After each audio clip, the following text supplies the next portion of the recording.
보도록 하겠습니다. 예수님의 기독학교 이제 벌써 7번째 이야기입니다. 이제 이거 끝나고 나면 2번 정도 더 말씀을 하면은 벌써 주기도문 강해도 끝납니다. 제가 되도록이면 주기도문을 준비하면서 너무 어려운 신학적인 보다 여러분들의 삶에 적용할 수 있는 그런 말씀으로 준비해 보려고 노력을 조금은 했습니다. 어쨌든 간에 우리가 앞에 하나님, 하늘에 계신 우리 아버지요, 그 다음에 맨 마지막에 대기하면서 이렇게 시작하는 그 부분을 뺀 나머지가 6가지의 강구로 되어 있다라고 했습니다. 앞에 3가지는 하나님의 뜻, 하나님의 이름, 이런 식으로 하나님에 대한 게 3가지라면 이제 4번째 강구, 오늘은 5번째 강구고, 이제 다음에 할 게 6번째 강구는 우리에 대한 거라 그랬습니다. 그래서 우리에 대한 강구 중에서 오늘은 2번째, 뭐에 대한 이야기일까요? 죄에 대한 문제에 대한 이야기일 겁니다. 그래서 여러분들이 강구 중에서 지난주 배운 걸 한번 잠깐 돌아보면 우리에게 일용할 양식을 주시옵고, 그래서 양식을 주시옵고부터 시작해서 제가 단어 하나씩을 더 붙여서 설명을 드렸어요. 그래서 양식을 주시옵고는 우리에게 필요한 모든 것을 뜻한다. 심지어 그 앞에 일용할이라고 하는 것은 우리가 어디서도 발견할 수 있었냐면 마치 그때 주부들이 적었던 가계부에서 이 똑같은 헬라어가 쓰였다. 그러니까 이것은 엄청 거룩한 것이 아니라 바로 우리 일상생활에서 필요한 물품들을 적어 놓듯이 하나님 앞에 그것들을 달라고. 그런데 그것이 마치 만나와 비교가 될 수 있다라고 말씀을 드렸습니다. 그런데 이 우리라는 단어가 뒤에는 꼭 들어간다 그랬죠. 그래서 나 혼자만 잘 먹고 배부르고 필요한 양식이 채워지는 것이 아니라 옆에 있는 사람, 다른 사람들도 가난하고 힘든 사람들이 없는지 돌아보라 되는 건 물론이고 그들의 필요도 우리가 채워달라고 기도를 해야 된다라고 말씀을 드렸습니다. 그럼 오늘 우리가 우리에게 죄진 자를 사하여 준 것까지 우리 죄를 사하여 주시옵고도 크게 3가지로 제가 나누어 보려고 그래요.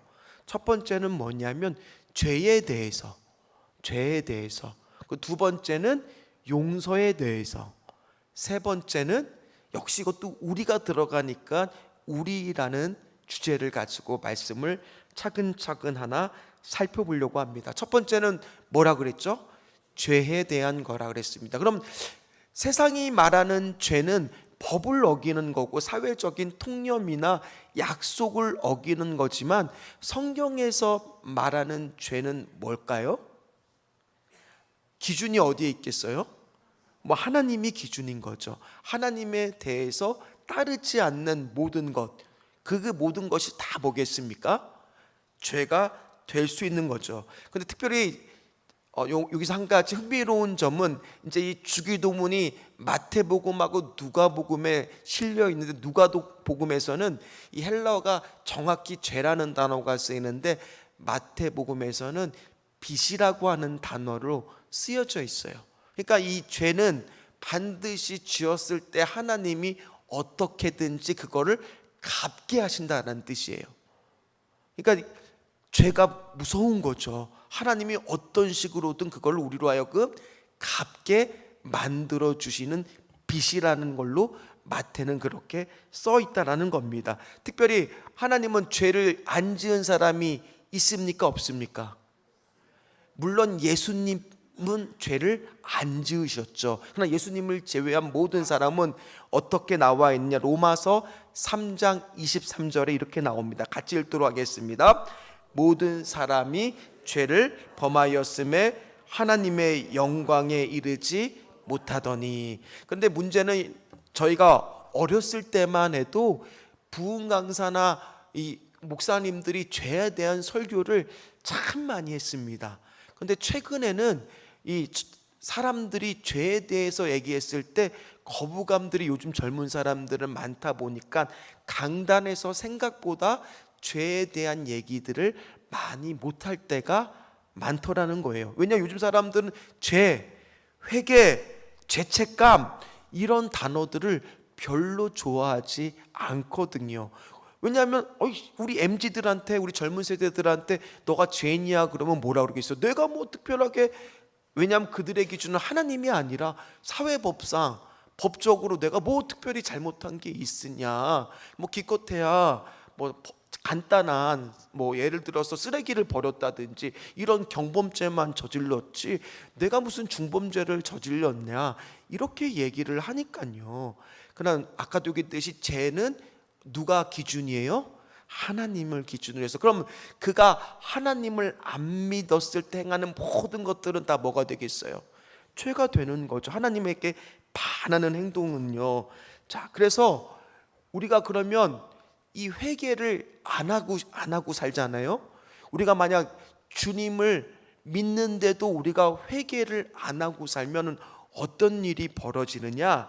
오늘 이사야 59장 1, 2절에는 이거에 대한 얘기가 잘 나와 있습니다. 우리 같이 한번 읽어보도록 하겠습니다. 여호와의 손이 짧아 구원하지 못하심도 아니요 귀가 둔하여 듣지 못하심도 아니라 오직 너희 죄악이 너희와 너희 하나님 사이를 갈라놓았고 너희 죄가 그의 얼굴을 가리어서 너희에게서 듣지 않으시게 함이니라. 아멘. 믿는 우리들도 회개를 하지 않게 되면은 하나님하고 우리 사이가 어떻게 될까요? 오늘 성경에 보니까 갈라지고 쉽게 이야기하면 멀어지게 된다는 거예요. 그럼 우리는 회개를 해야 된다는 얘기겠어요? 안 해야 된다는 얘기겠어요? 회개를 하는 거는 오히려 누구하고 가까워지는 행위예요? 하나님하고 가까워질 수 있다는 거예요. 그러니까 회개를 할수록 나는 하나님하고 더 친하다는 얘기일까요? 아니면 안 친하다는 얘기일까요? 그러니까 무슨 얘기야? 하나님하고 안 친할수록 뭐가 안 나와요? 회개가 안 나온다는 얘기. 혹시 여러분들 하나님하고 지금 관계가 친밀하십니까? 친밀하십니까? 벌써 아멘이 확 줄어들잖아요. 자신이 없잖아요. 돌아보니까 좀 약간 내가 친밀하다고 하면 교만한 것 같고. 그런데 그 기준이 하나가 뭐란 얘기예요? 내가 하나님 앞에 수시로 내 잘못에 대해서 회개를 하고 있는가? 오히려 회개하는 게 나쁜 게 아니라 회개하면 할수록 누구와 가까워지는 거예요? 그럼 우리는 회개를 해야 되겠습니까? 안 해야 되겠습니까? 해야 되죠. 구원파는 그런데 회개를 한 번 하면 더 이상 안 한다고 하잖아요. 오늘 그럴 필요가 없다는 거죠. 나중에도 제가 예수님이 제자들의 발을 씻겨준 사건에 대한 얘기를 하겠지만 분명히 예수님은 온몸을 씻을 필요가 없고 뭐를 또 씻을 필요가 있다고 얘기하세요? 발을 씻을 필요가 있다고 얘기한 것은 수시로 발은 매일 씻어야 돼요? 아니면 한 일주일에 한 번씩 발을 씻어야 되겠습니까? 여러분 아마 집에서 남편이 맨날 한 일주일도 발을 안 씻어봐. 여러분들 양말을 맨날 저기다가 갖다 던져놓고 막 온 집안에 들어오자마자 막 그거 막 운동화 그 땀 쩔어갖고 막 벌써 애기만 해도 벌써 인상이 쓰이시죠? 그렇다고 생각해 보세요. 매일매일 발은 씻잖아요. 우리가 매일매일 목욕은 안 하더라도 발은 어떻습니까? 특히 이스라엘 문화에서는 샌들을 신고 왔기 때문에 발이 더러워질 수밖에 없기 때문에 항상 발 씻는 물을 입구에다가 둔다는 것을 여러분들 잘 알 겁니다. 포도주를 물로 바꾼 사건을 알고 있기 때문에 그만큼 회개를 하면 할수록 하나님하고 내가 뭐해져요? 가까워져요. 그런데 멀어진다는 얘기는 회개가 안 나온다는 얘기입니다. 그걸 어떻게 알 수 있냐? 성경에서 보면 다윗 하면은 여러분들 하나님하고 친밀한 사람입니까? 먼 사람입니까? 엄청 친했던 사람이잖아요. 근데 그가 인생 일대의 가장 큰 오점 중에 하나가 무슨 사건이에요? 그거 다 아시잖아요. 우리아의 아내 밧세바라는 사람을 취했습니다. 그랬더니 그 여인이 임신을 했죠.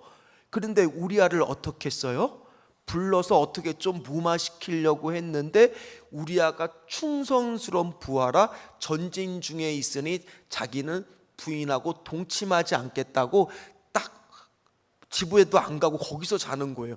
할 수 없이 편지를 써서 사지로 몰아서 죽게 만들죠. 그리고 그 여인은 아이가 납니다. 그런데 성경에 보면 1년 남짓 다윗이 회개하지를 않아요.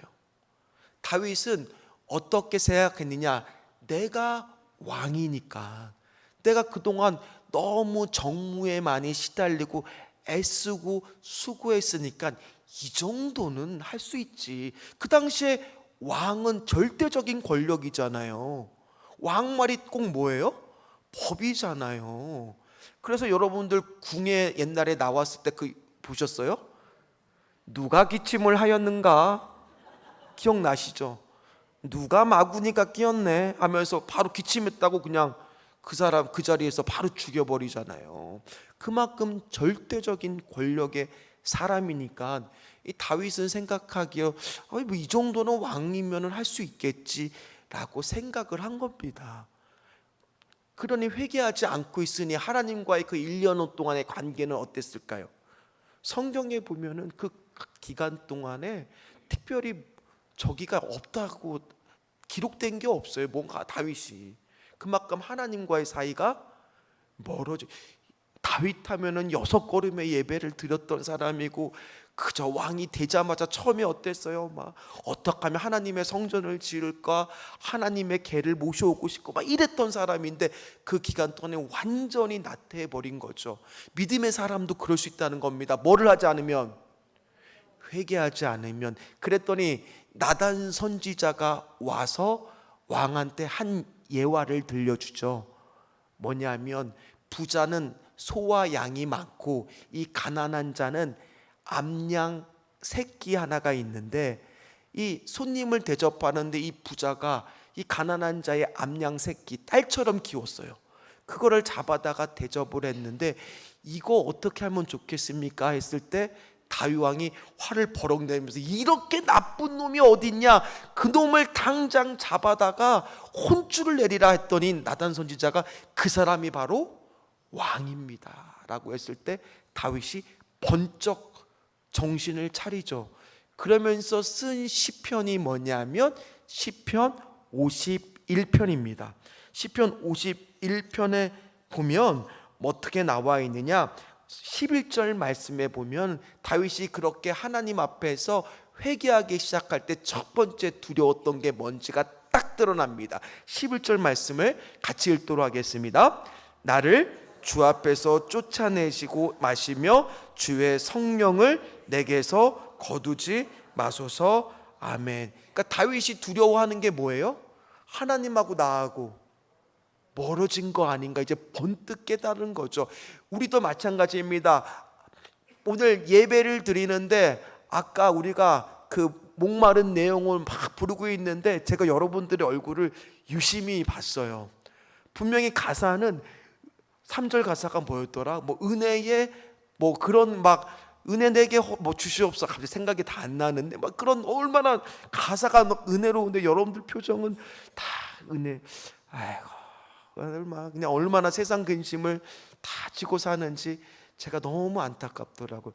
회개하지 않게 되면 예배 자리에 나와도 은혜가 마르고 기도도 잘 안 나오고 찬양을 불러도 기쁨이 사라지고 이렇게 된다는 거예요. 그럼 여러분, 우리가 날마다 회개할수록 하나님하고 친밀해질수록 찬양과 기도가 막히지 않고 더 뜨겁고 더 은혜가 흐른다라는 얘기예요. 그래서 우리는 반드시 뭐가 있어야 돼요?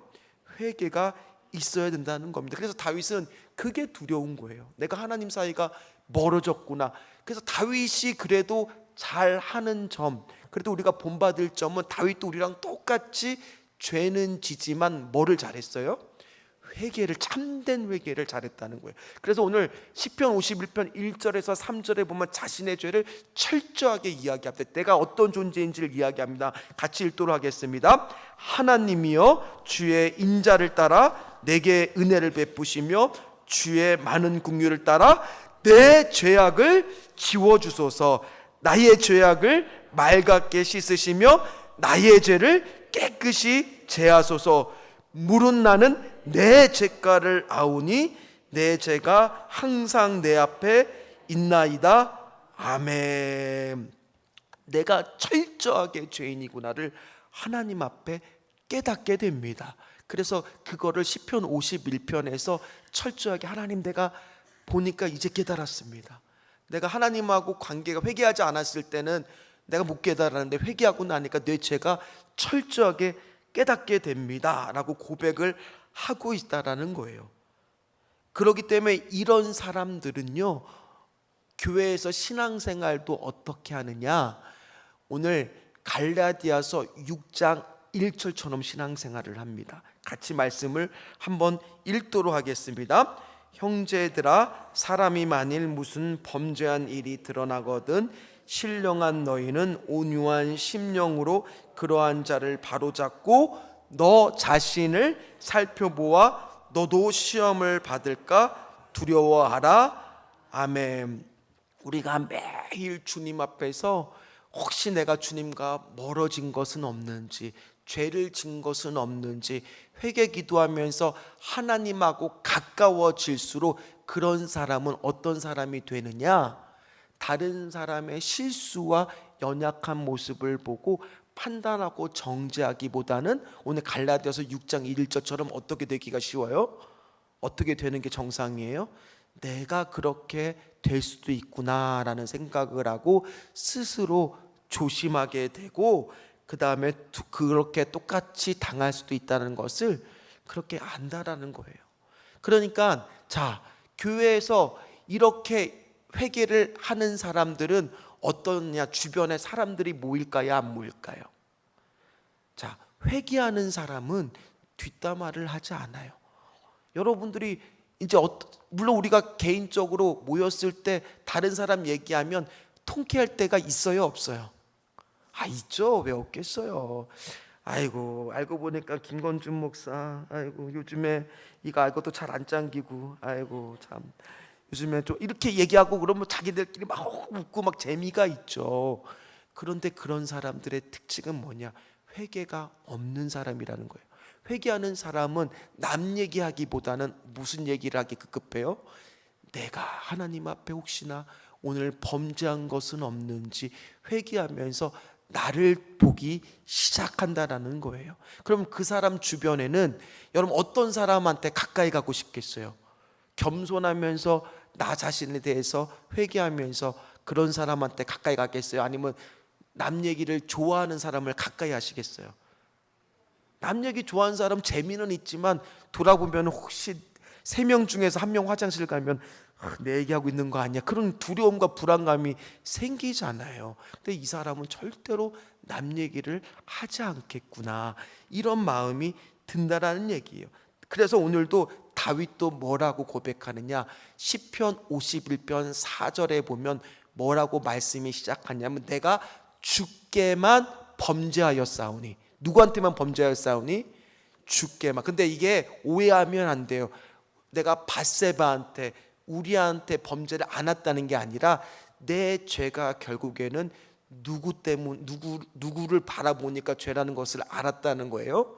하나님을 바라보고 나니까 하나님이 기준이 되니까 내가 잘못한 것을 확실히 깨닫다고 다윗은 고백합니다. 그런데 참된 회개가 안 되는 사람은 뭐가 나오느냐 하면 회개를 똑같이 하더라도 하나님한테 내가 잘못했다는 거 아니라 하나님이 주시는 벌이 두려운 거예요. 그 대표적인 사람이 사울입니다. 사울도 회개를 했을까요? 안 했을까요? 했습니다. 한번 말씀을 살펴보도록 하겠습니다. 사무엘상 15장 24절에서 25절 말씀 한번, 사울이 회개한 장면입니다. 사무엘상 15장 24절에서 25절 말씀 같이 읽도록 하겠습니다. 사울이 사무엘에게 이르되 내가 범죄하였나이다. 내가 여호와의 명령과 당신의 말씀을 어긴 것은 내가 백성을 두려워하여 그들의 말을 청종하였음이니이다. 청하오니 지금 내 죄를 사하고 나와 함께 돌아가서 나로 하여금 여호와께 경배하게 하소서 하니. 사울도 나름대로 회개한다고 하지만 다윗의 회개와 사울의 회개가 차이가 있더라는 거예요. 참된 회개는 누구한테 초점을 맞춰요? 하나님께. 그런데 사울의 회개는 내가 그저 벌 받는 거, 사람들의 그런 시선들, 요거에 초점을 맞추고 있으라는 거예요. 그럼 우리도 회개할 때 누구의 초점을 맞춰야 돼요? 주께만 내가 범죄하여 싸우니.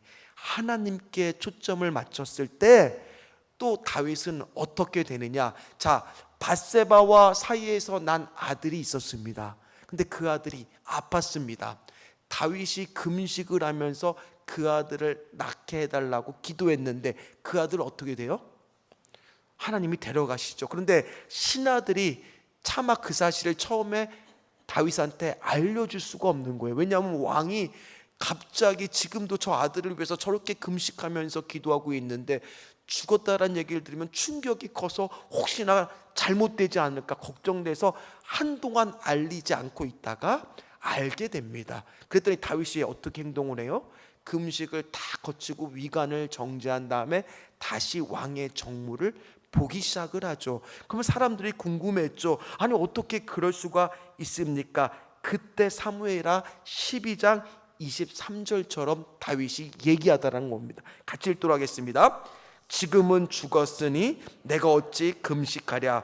내가 다시 돌아오게 할 수 있느냐? 나는 그에게로 가려니와 그는 내게로 돌아오지 아니하리라 하니라. 아멘. 자, 이 말에 원망의 마음이 있습니까?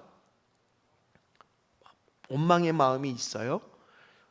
다윗이 하나님 앞에 하나님을 향해 내가 범죄한 것을 그리고 정확하게 참된 회개를 하고 나니까 그의 마음의 고백에 원망이 들지 않았더라는 거예요.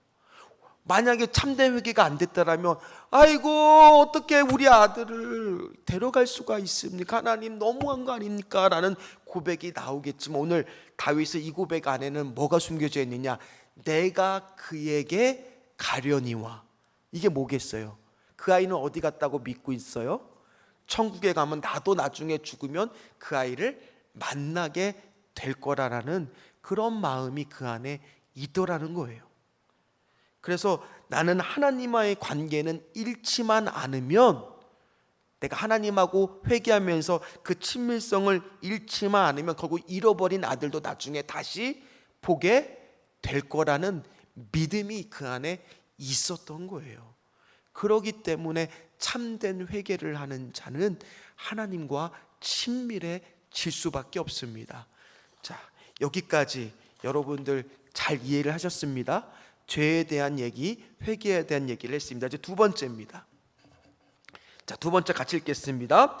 용서에 대한 것입니다. 오늘 성경 말씀을 우리가 읽었던 부분의 용서는, 첫 번째 용서는 누구에 대한 용서예요?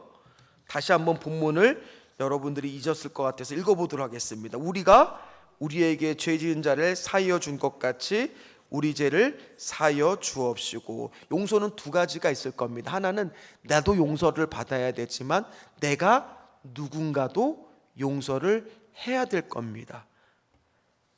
그런데 중요한 것은 우리가 회개했기 때문에 용서받은 게 아닙니다. 어떠해서 우리가 왜 용서를 받았습니까? 고린도후서 5장 21절 말씀을 보도록 하겠습니다. 고린도후서 5장 21절 같이 읽겠습니다. 하나님이 죄를 알지도 못하신 이를 우리를 대신하여 죄로 삼으신 것은 우리로 하여금 그 안에서 하나님의 의가 되게 하려 하심이라. 자, 말씀을 한번 보시면 하나님이 죄를 알지도 못하게 하신 이가 누구겠습니까? 예수님이겠죠. 우리를 대신해서 누가 죄가 되셨어요? 예수 그리스도가 죄가 되었다고 오늘 고린도후서의 말씀에 나온 거예요. 그래서 우리가 더 이상 신부는 죄인이 아니라 이제 뭐가 되는 거예요? 예수님을 믿는 사람들은 의인이 된 겁니다.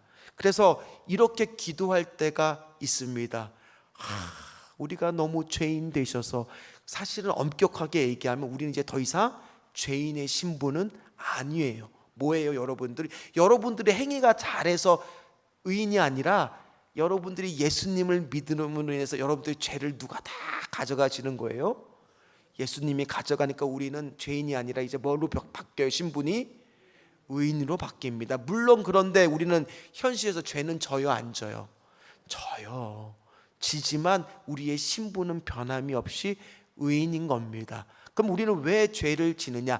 아직 이 땅은 죄에 오염된 결과 속에서 우리가 살고 있기 때문에 이제 우리가 그럼 더 이상 죄는 언제 안 져요?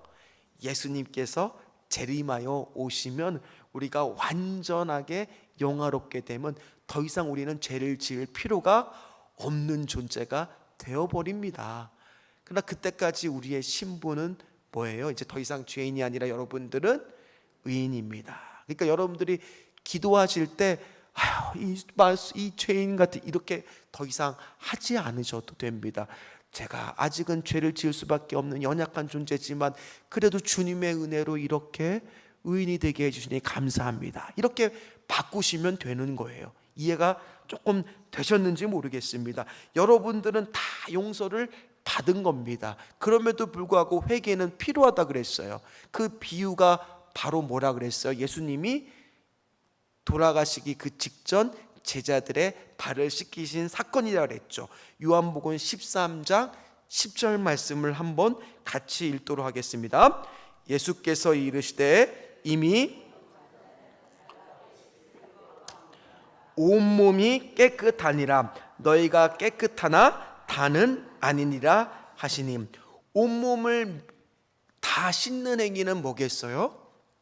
여러분들이 예수님을 믿는 그 순간 죄 용서를 받은 것을 이야기하고, 그 다음에 구원받은 걸 이야기하고, 발을 씻는 것은 바로 뭐냐? 죄의 세력으로부터 더러워지고 오염된 여러분들을 회개함으로 인해서 날마다 씻는 것을 의미하는 거겠죠. 따라서 우리는 하나님께 날마다 발을 씻는 회개가 필요하다는 것을 제가 계속 강조하고 있습니다. 따라서 여러분들이 오늘 집에 가서 당장 실천해야 될 것은 뭐겠어요? 회개 기도를 하루에 꼭 하시란 얘기예요. 하나님, 혹시나 내가 오늘 알고 지은 죄, 부지부실간에 모르고 지은 죄, 또 나로 인해서 누군가에게 혹시나 내가 상처를 준 말은 없는지, 하나님 내가 오늘 그런 실수한 것은 없는지 주님 앞에서 용서를 빕니다 라고 했을 때, 오히려 그걸 통해서 여러분들은 발을 씻는 행위를 통해서 죄에 오염된 것들을 깨끗하게, 안 그러면은 여러분 발 안 씻으면 어떻게 된다니까요? 냄새 나서 막 힘들어 한다니까요. 멀어진다니까요. 오히려 우리가 마음이 굳어지지 않기 위해서도 날마다 하는 회개 기도는 필요하다는 거예요. 그럼 여러분 주일날 와서 여러분들이 예배를 드렸을 때 막힘이 없으려면 어떻게 해야 되겠어요? 날마다 주님 앞에서 회개하는 마음이 있으셨을 때, 주일에 딱 왔을 때 우리가 거룩한 예배를 드릴 수가 있더라는 거예요. 볼로 왔는데 회개할 필요가 없다는 것은 그만큼 우리의 마음이 굳어져 있다라는 겁니다. 자, 내가 그렇게 하나님 앞에 이제 용서를 받았으니 그 용서를 가지고 다른 사람도 뭐 해야 돼요? 이게 제일 어려워요. 목사인 저도요, 이게 안 돼요. 이게 제일 어렵습니다. 그러나 성경은 한 가지 비유의 말씀을 듭니다. 마태복음 18장에 보면 이제 베드로가 나름대로 그 당시에 그 유대에 있는 사람들은 뭐 한두 번 정도 용서하는 것을 미덕으로 여겼나 봐요. 그래서 베드로가 뭐라고 이야기합니까? 우리는 7번 정도 용서하면 됩니까? 라고 했더니 예수님이 뭐라고 얘기해요? 7번씩 몇 번? 70번 하면 총 490번인데 이거는 뭐 7이 완전한 숫자니까 계속 용서하라는 얘기죠. 그러면서 드는 예화가 있었죠. 한 1만 달란트 빚진 자가 왕 앞에 불려가죠. 그랬을 때 그 1만 달란트의 빚을 탕감해 줍니까? 안 탕감해 줍니까? 탕감해 주잖아요. 근데 1만 달란트가 어떤 돈인 줄 아세요? 얼마나 큰 돈인 줄 아세요? 쉽게 이야기하면 한 사람이 10,000년 동안 일해야만 벌 수 있는 돈이에요. 그러니까 그 사람이 죽었다 깨어나도 그 돈은 코인을 해서도 주식을 해서도 뭐를 해서도 벌 수가 있을까요? 없을까요? 벌 수 없는 어마어마한 돈이에요. 나라 안의 돈이에요. 근데 그 돈을 탕감해 줬으니 얼마나 감사하겠습니까? 그리고 집에 돌아가는 길에 누구를 만나요? 백대라 갑자기 그 100데나리온 빚진 사람을 만나죠. 근데 100데나리온은 수백만 원에 해당돼요, 지금에. 그러면 그 사람을 딱 만났을 때 어떻게 행동을 합니까? 야, 너 내 돈 안 갚았지? 이리 와. 그 사람을 잡아다가 막 괴롭히잖아요. 그랬더니 그 소식이 왕한테 들으니까 당장 그 사람을 잡아오게 하죠. 100데나리온을 빚진 자를 용서하지 못하면 1만 달란트, 어떻게 그렇게 용서를 받는 게, 이 사람이 그걸 잊어버린 거예요. 나는 이렇게 엄청나게 큰 은혜를 받았는데 겨우 100데나리온을 받은 사람을 용서하지 못하느냐, 그 비유를 들고 있는 거잖아요. 여러분들은 다 어마어마한 죄를 뭐 하는 거예요? 용서받은 자예요. 이거는 우리가 갚으려고 해도 갚을 수가 있어요, 없어요? 없어요. 따라서 형제의 허물이 보였을 때 그 작은 허물 하나 용서하지 못하느냐, 오늘 예수님이 그렇게 말씀하시더라는 겁니다. 그래서 우리 또 다른 사람을 용서하는 것은 어떻습니까? 내가 용서받았기에 그렇게 큰 용서를 받았기에 다른 사람을 용서할 수 있는 거예요. 그럼 용서 안 하고 살 거예요. 그런 사람들은 오늘 뭐라고 나오느냐, 요한복음 20장 23절 말씀을 같이 읽어보도록 하겠습니다. 너희가 누구의 죄든지 사하면 사여질 것이요 누구의 죄든지 그대로 두면 그대로 있으리라 하시니라. 아멘. 여기서 사하다는 것은 죄로 인해 매듭을 풀다라는 뜻이에요. 반대로 용서하지 않으면 그 죄로 인한 매듭이 안 풀린다라는 얘기예요. 너한테도 그대로 안 풀리고 묶여 있다라는 얘기입니다. 그리고 이 주기도문이 끝나는 마태복음 6장 14절에서 15절도 이렇게 나옵니다. 같이 읽도록 하겠습니다. 너희가 사람의 잘못을 용서하면 너희 하늘 아버지께서도 너희 잘못을 용서하시려니와 너희가 사람의 잘못을 용서하지 아니하면 너희 아버지께도 너희 잘못을 용서하지 아니하시리라. 아멘. 그래서 우리는 용서하는 것이, 그 사람을 용서하는 것이 결국에는 누구를 위한 행동이에요? 나를 위한 거예요. 나를 위한 겁니다. 물론 우리는 제일 간편한 것은요, 용서하기보다 그 문제가 그냥 무시하는 게 제일 편해요. 복수하는 게 제일 편해요. 우리 그렇잖아요. 우리 아내하고 부부싸움 나면은 아내가 먼저 말을 안 해요. 그럼 내가 가서 막 용서를 빌기보다는 뭐 하기가 좋아요? 쉬워요? 나도 말 안 해. 나도 말 안 할 거야. 그게 더 쉽죠. 행동하기는. 가서 아이고 내가 여보 잘못했어. 당신이 뭘 잘못했는데, 아이 그냥 내가 다 잘못했어. 그러니까 당신은 그게 문제야. 뭘 잘못했는지도 모르고 그냥 잠됐다 그러고 그게 문제라고.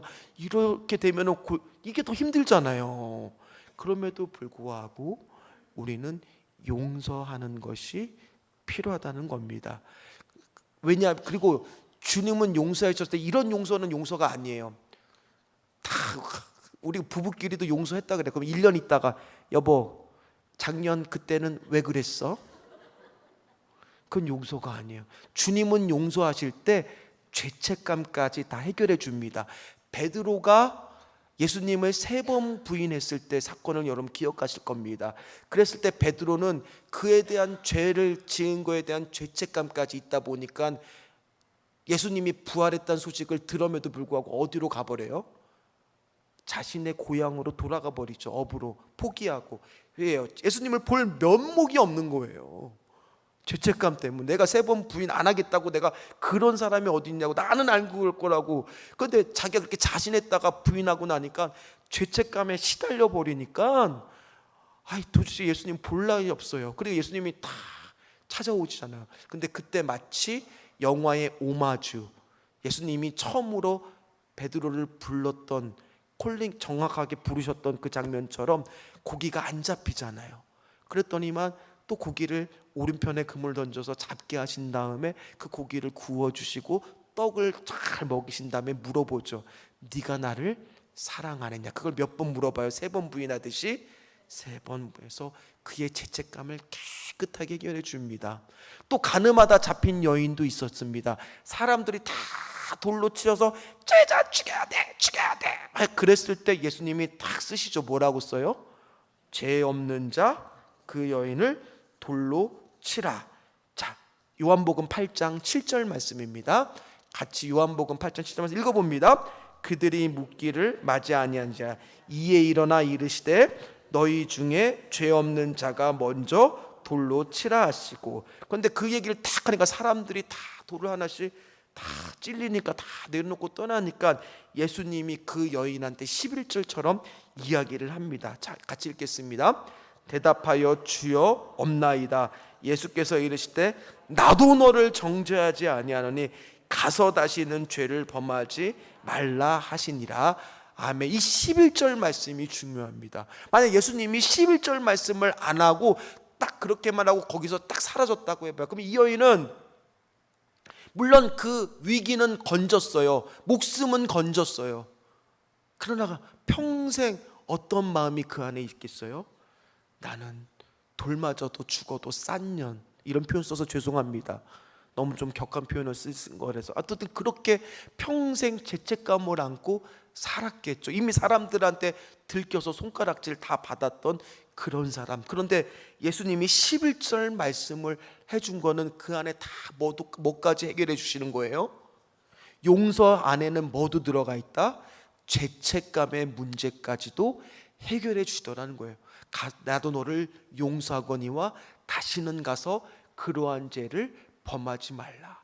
그 얘기를 들은 그 여인은 다시는 간음하는 짓을 했을까요? 물론 성경에 뒷얘기는 안 나오지만 저는 확신합니다. 다시는 그런 일을 안 했을 것입니다. 하나님은 우리를 용서하실 때, 다른 사람을 용서하실 때 뭐의 문제까지도 건드려 주시기를 원해요? 죄책감까지 다 없어지기를 원하신다는 겁니다. 자, 이제 세 번째입니다. 오늘은 조금 기네요. 저도 생각보다. 자, 세 번째 무슨 개념이 항상 이제 들어가야 돼요? 우리예요, 우리. 그러면 자, 우리 신전주교회 공동체가 있습니다. 또 여러분들 작게는 여러분들 구역이 있습니다. 이웃이 있습니다. 자, 그럼 그 사람이 실수하는 것도 볼 수가 있습니다. 때로는 목회자인 저도 실수할 때가 있습니다. 부족할 때가 있습니다. 때로는 저도 넘어질 때가 있을 겁니다. 여러분들 보시기에 이건 아니다라고 생각하는 것도 있을 수 있습니다. 그러면 우리가 해야 될 일은 뭐냐? 공동체를 위해서 여러분들이 꼭 기도를 해주셔야 돼요. 이 무슨 얘기냐? 하나님, 오늘 내가 하나님 앞에서 그래도 회개할 것이 적어요. 그럼 오늘은 내가 회개 기도할 때 짧게 끝낼 수 있을 것 같아. 그럼 나만 기도하는 것으로 끝나는 게 아니라 하나님, 우리 구역 안에 있는 우리 구역 식구들도 하나님 앞에서 오늘 회개해야 할 것들이 있으면 회개할 수 있도록, 마치 그게 혹시 내가 그들을 돌보지 못한 나의 죄는 아닙니까? 이런 마음이 있어야 된다는 얘기예요. 무슨 말인지 아시겠습니까? 모세가 그랬잖아요. 모세가 어땠습니까? 시내산에 올라갔더니만 무슨 일이 벌어졌어요? 이 금송아지 사건이 벌어졌잖아요. 이 사람들이 기다리지 못하니까 아론한테 가서 계속 조르는 거죠. 우리 어떻게 하면 좋겠냐? 모세가 살았는지 죽었는지도 모르고 우리를 제발 좀 신을 만들어서 예배할 수 있게 해달라. 이 마음이 너무 불안하고 두렵다. 그랬더니 금송아지를 만들어서 절을 하고 나니까 모세가 깜짝 놀라죠. 그리고 하나님이 모세한테 뭐라 그래요? 이 백성들을 내가 싹 다 없애고 너로 인한 후손으로 새로 출애굽을 해야 되겠다 했을 때 모세가 출애굽기 31장에 보면은 어떻게, 32장에 보면 어떻게 기도합니까? 31절 32절 말씀 같이 읽도록 하겠습니다. 모세가 여호와께 다시 나와 여짜오되 슬프도소이다. 이 백성이 자기들을 위하여 금신을 만들어 싸우니 큰 죄를 범하였나이다. 그러나 이제 그들의 죄를 사하시옵소서. 그렇지 아니하시면 원하건대 주께서 기록하신 책에서 내 이름을 지금 누가 잘못했는데요? 모세는 거기에 전혀 떠나 있었잖아요. 관여를 1도 안 했습니다. 하나도 안 했습니다. 그런데 지금 누구의 이름을 지어달라고 해요? 내가 마치 그들하고 하나인 공동체처럼 기도하고 있다라는 거예요. 이거는 느헤미야도 1장에 보면 그렇게 기도를 합니다. 느헤미야 1장 6절에서 7절 말씀도 같이 읽도록 하겠습니다. 이제 종이 나왔나요? 이제 종이 같이 읽겠습니다. 이제 종이 주의 종들인 이스라엘 자손을 위하여 주야로 기도하며 우리 이스라엘 자손이 주께 범죄한 죄들을 자복하오니 주는 귀를 기울이시며 눈을 여시사 종의 기도를 들으시옵소서. 나와 내 아버지의 집이 범죄하여 주를 향하여 크게 악을 행하며 주께서 주의 종 모세에게 명령하신 계명과 율례와 규례를 지키지 아니하였나이다. 아멘. 바벨론이 멸망한 것은 느헤미야하고는 상관이 없어요. 느헤미야가 문제가 됐던 게 하나도 없던 사람입니다.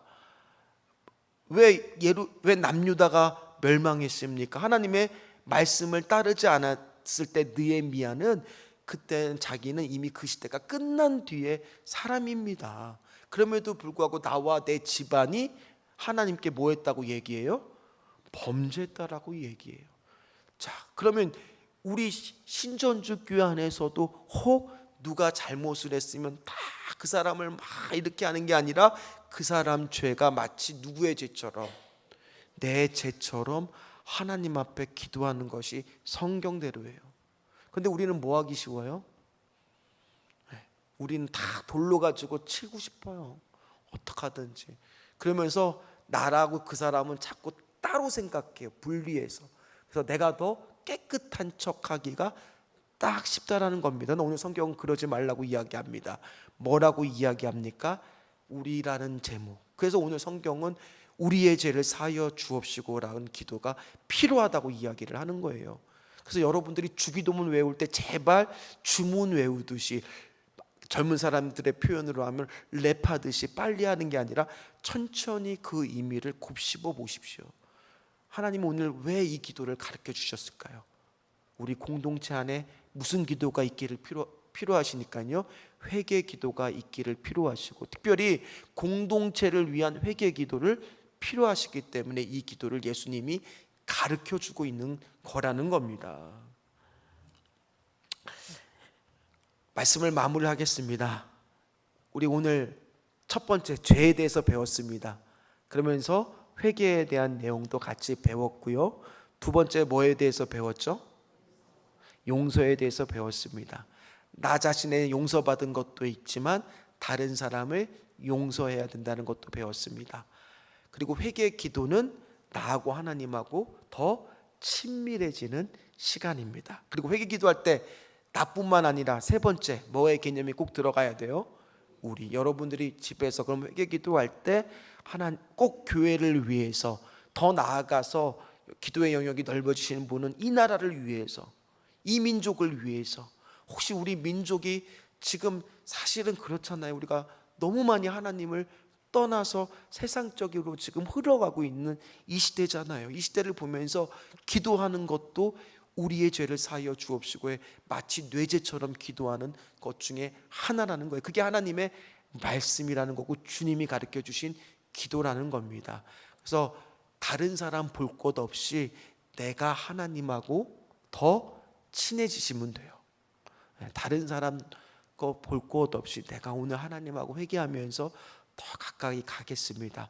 다른 사람이 죄가 보이면 우리라는 개념으로 그 사람 것까지 내가 같이 회개를 해주시면 되는 거예요.